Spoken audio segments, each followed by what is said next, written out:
This is the downstream oxygen sensor for the Nissan Altima 2.5 liter. It's right here. This is the connection from the top there. And you remove this push out of it, push the connector out of it, and squeeze it, pull it down. And this, you gotta use the either 22 millimeter or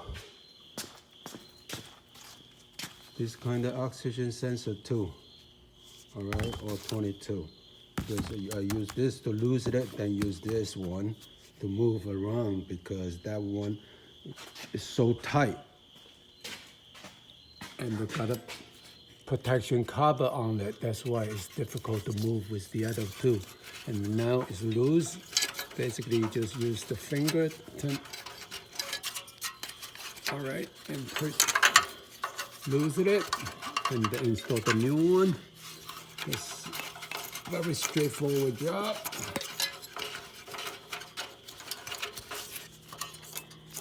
But to make sure the new parts normally come with anti-seize. All right, it come out just like that. The first thing you check, okay, check the plug.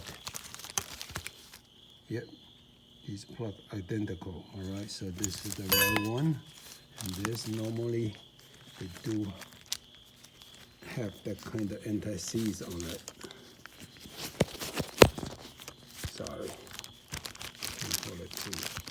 Okay. Yeah, you can see it. They already put it on, so you don't have to do it.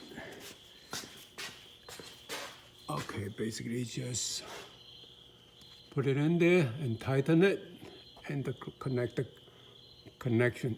That's it. So, very straightforward job. That's for the check engine light code is a P138, I believe. Yeah, P0138. Yes. All right. Oxygen sensor downstream for the Nissan Altima.